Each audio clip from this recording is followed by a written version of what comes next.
Good evening and welcome to Tucker Carlson Tonight. We're glad you're here. We had a diplomatic incident last month, and a lot of Americans didn't even know what happened.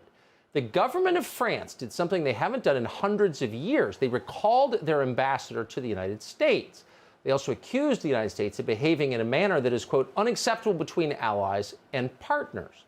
No, it wasn't a cheese embargo that made the French mad. They were angry that the Biden administration agreed to provide nuclear power submarines to Australia. France had wanted to sell its own submarines, and the Biden administration effectively killed that deal. It hurt France, and they were mad about it. Now, we haven't had a problem with France this profound since, to be specific, 1798. John Adams was president then, and the interesting thing is he had no idea that we had a problem with France. It took months for words to reach him back in Washington that American and French diplomats were fighting with one another. By the time Adams learned about this diplomatic dispute, which became known as the XYZ affair, it was too late to stop it. A naval war, mostly fought in the Caribbean, broke out between the United States and France. So the lesson from that conflict was pretty simple. If you're going to run the United States, you have to be pretty aware of what the rest of the world is doing, particularly major world powers, particularly your allies. So with that in mind, John Kerry, the former Secretary of State, now our climate czar, was asked what happened here. And his response was really simple. Like John Adams, Joe Biden had no idea that the French were upset. Now, unlike John Adams, our current president has the benefit of cell phones and the internet. But he still didn't know. Joe Biden didn't know because he's in mental decline. There are a lot of things he doesn't know, including when our allies are furious with us and start withdrawing their ambassadors. So Kerry was asked to explain all this by a French news channel. Why did the Biden administration cut France out of a nuclear submarine deal with Australia? And his response was amazing. He said Joe Biden did this because Joe Biden was completely unaware there was a problem in the first place. Watch this. And President Biden asked me about it, and I told him and expressed. You told Joe Biden that it was not the right. He asked me. He said, "What's the situation?" And I explained exactly. He had not been aware of that. He literally had not been aware of what had transpired. When was the last time you heard someone from the U.S. government admit that the president was completely clueless? Quote, he literally had not been aware of what had transpired.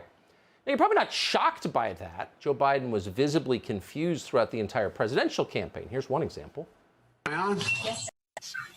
Hey, good evening, Tampa. Thanks so much for tuning in. No man has a right to raise a hand to a woman in anger other than in self-defense, and that's rarely ever occurs. And so we have to just change the culture, period, and keep punching at it and punching at it and punching at it. Play the radio. Make sure the television, make sure you have the record player on at night. Poor kids are just as bright and just as talented as white kids. We choose science over fiction. We choose truth over facts. And we're not trying to be mean. As we've said many times, we feel sorry for Joe Biden. All of us hope to live to the age where we face those kinds of problems. And the truth is, voters knew what they were getting when they voted for Joe Biden.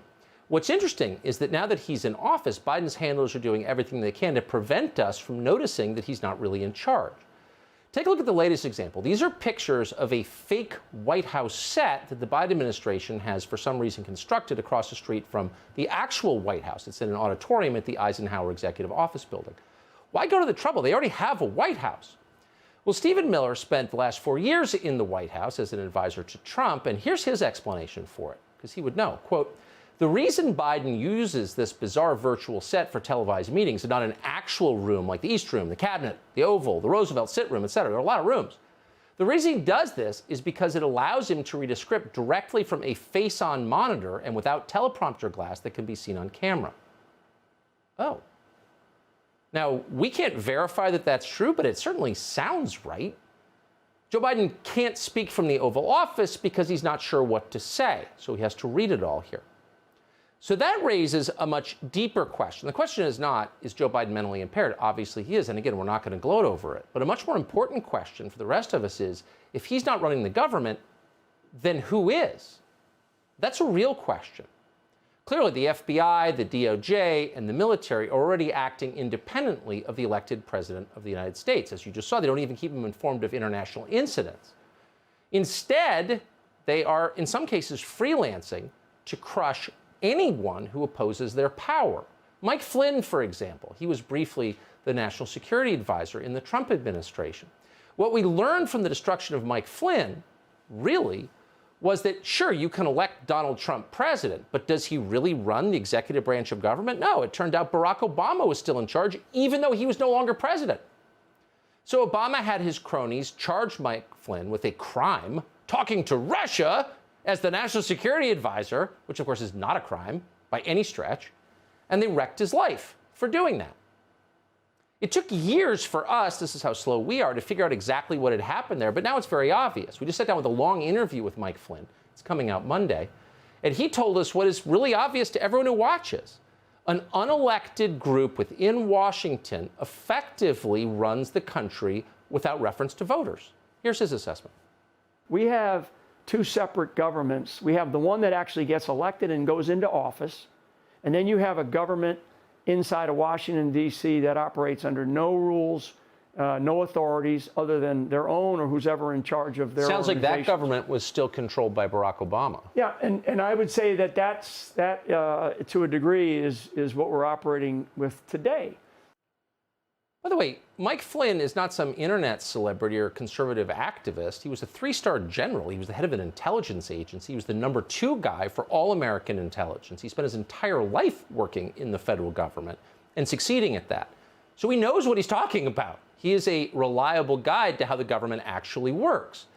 Our whole conversation with Mike Flynn, by the way, is on Tucker Carlson today. It's coming out Monday on Fox Nation. But it's not just Mike Flynn who's being destroyed. Every ideological opponent of the regime is under attack. Parents in school board meetings saying unapproved things.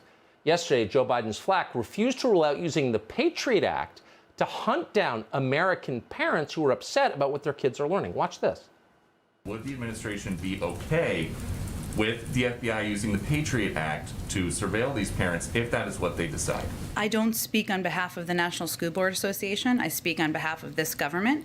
The Attorney General can put out a letter. They will take actions they take, and I would point to them for more information.